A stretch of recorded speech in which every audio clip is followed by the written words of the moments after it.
నా సాక్ష్యం ఏంటంటే, నేను ఒక బ్యూటీషియన్ని. పార్లర్ ఉంది నాకు, ఇంట్లోనే ఉంది పార్లరు. అయితే ఒక 10 ఏళ్ళ కింద నేను దేవుణ్ణి నమ్ముకున్నాను.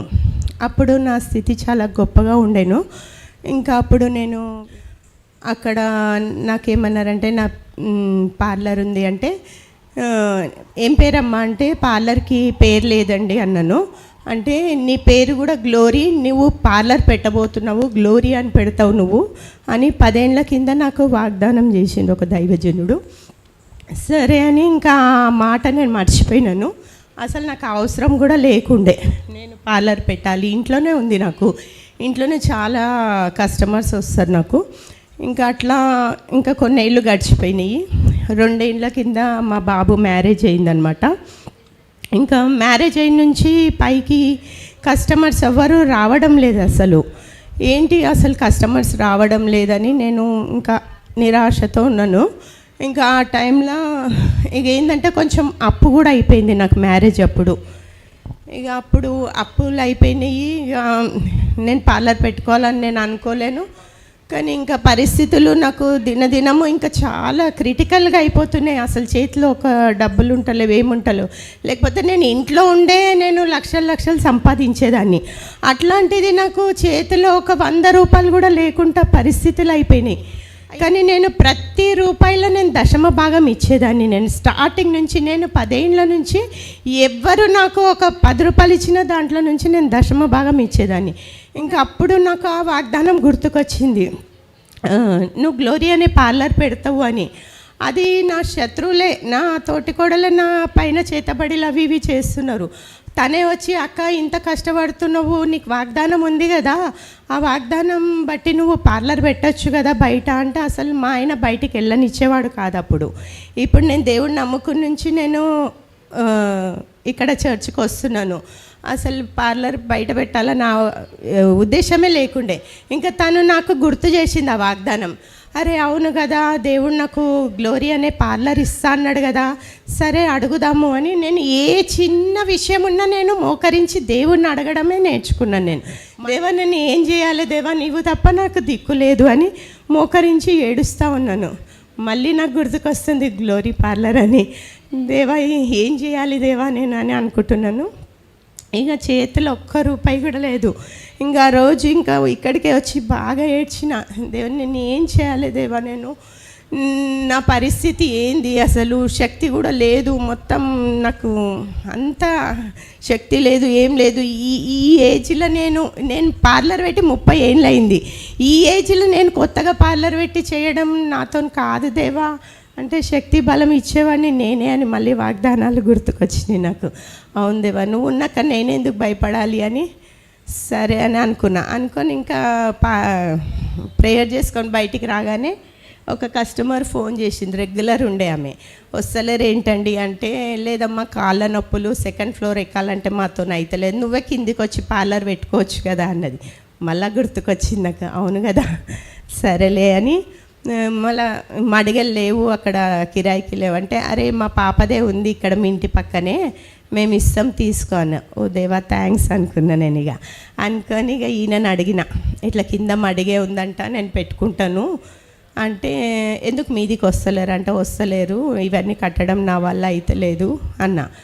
సరే అన్నాడు. ఓ థ్యాంక్ యూ జీజస్ అనుకున్నా. ఇక నేను అనుకున్నా, చూస్తే నా దగ్గర ఒక 1000 రూపాయలు కూడా లేవు, ఎట్లా చేయాలి దేవా అనుకున్నా. సరే అని మా ఫ్రెండ్ వాళ్ళ తమ్ముని పిలిచి, కార్పెంటర్ అనమాట, ఇదంతా ఎంత అవుతుంది అంటే, అక్క 3-4 లక్షలు అవుతుంది అక్క అన్నాడు. ఓ దేవా ఎట్లా చేయాలి అని ఇంకా ప్రేయర్ చేసుకున్నా. దేవా నిజంగా నేను పెట్టాలని ఉద్దేశం మీకుంటే ధన సహాయం కూడా నువ్వే చెయ్యి. నాకైతే నా దగ్గర ఒక 1000 రూపాయలు కాదు, 100 రూపాయలు కూడా లేవు. నేను ఏం చేయాలో మీ చిత్తం, నేను ఒకవేళ పెట్టాలని నీ ఉద్దేశం అయితే నాకు పెట్టియండి అని ఇంకా ఏడ్చుకుంటూ ప్రేయర్ చేసిన. బయటికి వచ్చిన. బయటికి రాగానే నాకు ఒక కాల్ వచ్చింది. మా ఆడబిడ్డ కూతురు, అత్తమ్మ ఏం చేస్తున్నావు అంటే, ఏం లేదు బెట్ట ఇట్లా పార్లర్ పెట్టాలనుకుంటున్నాను నేను అన్నా.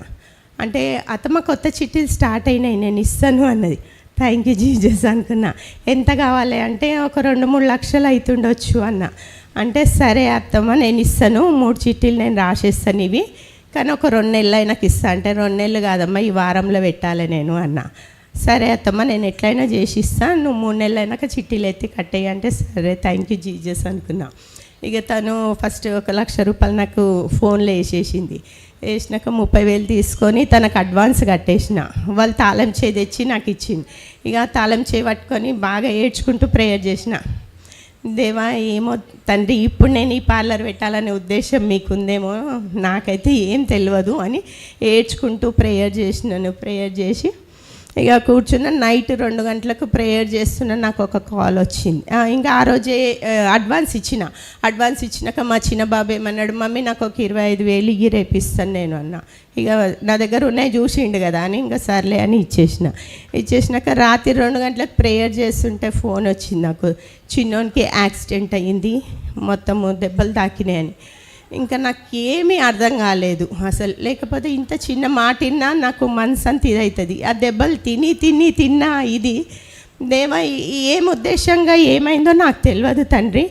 వాడికి ఏం నేర్పించాలనుకుంటున్నావో నీ చిత్తం తండ్రి, నువ్వే వాడిని కాపాడు, ఇంకా నా ప్రాణం తప్ప ఏమీ లేదు నా దగ్గర అని ఇంకా ప్రేయర్ చేసుకొని లేచేసిన. నేను లేచి మళ్ళీ అక్కడ పోలీసు వాళ్ళకి ఫోన్ చేస్తే ఉస్మానియాకి తీసుకెళ్తున్నామంటే వద్దు ఇక్కడ యశోదకి తీసుకెళ్ళండి అని అక్కడ తీసుకెళ్ళినాం. నేను మా పెద్ద బాబు వెళ్ళి అక్కడ పోగానే మొత్తం అన్నీ 7 ఎముకలు బ్రేక్ అయిపోయినాయి. ఇక్కడ 3 ఎముకలు బ్యాక్ 3 ఎముకలు బ్రేక్ అయిపోయినాయి.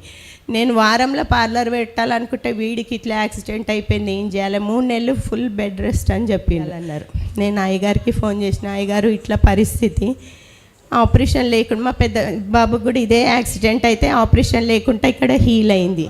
అయ్యగారు చిన్నోడికి కూడా సేమ్ అదే పరిస్థితి అంటే, లేదమ్మా ఆపరేషన్ చేయించు అన్న. సరేలే అని 5 రోజులు ఆపేసిన. నేను అక్కడ ఆపరేషన్ వద్దు, నేను ఎవరికి ఏదన్నా అయితే హాస్పిటల్కి వెళ్ళొద్దు, ఇక్కడికే రండి అని తీసుకొని వస్తాను నేను.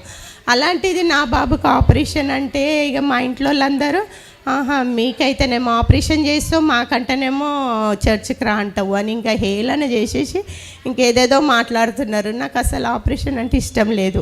ఇంకా ఏడ్చుకుంటూ కూర్చున్నా, దేవా ఏంది దేవా మీ చిత్తము, ఆపరేషన్ నేను అందరికేమో ఆపరేషన్ వద్దంటాను, చర్చికి రమ్మంటాను, ఇప్పుడు ఏంది ఇట్లా నా పరిస్థితి అని అంటే అయ్యగారికి ఫోన్ చేస్తే చేపిచ్చేయమ్మా ఏం కాదు అన్న. సరే అని ఇంకా ఒప్పుకున్నాం. ఇక అక్కడ ఆపరేషన్ సక్సెస్. ఆపరేషన్ రోజు కూడా 12 గంటలకు ఆపరేషన్ అన్నారు. రాత్రి దాకా ఎనస్థిషియా డాక్టర్ రాలేదు. నేను అనుకున్నమ్మ దేవుని చిత్తం ఆపరేషన్ కాకుండానే హీల్ అవుతుందేమో. నైట్ దాకా వెయిట్ చేసినాం. నైట్ 7 గంటలకు ఆపరేషన్ చేసిండ్రు, సక్సెస్ అయింది. ఇంకా ఏంది 5 రోజుల తర్వాత డిశ్చార్జ్ అన్నారు. అదే 5 రోజుల తర్వాత క్రిస్మస్ రోజే నేను పార్లర్ ఓపెన్ చేద్దాం అనుకున్నాను. అమ్మ దేవా పొద్దున వీడిని డిశ్చార్జ్ చేయాలి, మళ్ళీ నేను చర్చ్కి వెళ్ళాలి, మళ్ళీ పార్లర్ ఎట్లా ఓపెన్ చేయాలి దేవా అని ఇంకా ప్రేయర్ చేసుకుంటా అంటే ఒకరోజు ముందే డిశ్చార్జ్ అయిపోయిండు వాడు.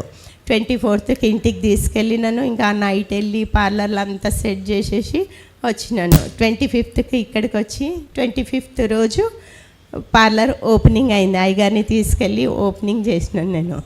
ఇక అక్కడ వెళ్ళినాక ఇంకా నాకు ఏంది దేవా నన్ను ఇంట్లో ఉన్నదాన్ని తీసుకొచ్చి రోడ్డు మీద వేసినవా ఏంది దేవా అని ఏడ్చుకుంటూ కూర్చున్నాను నేను.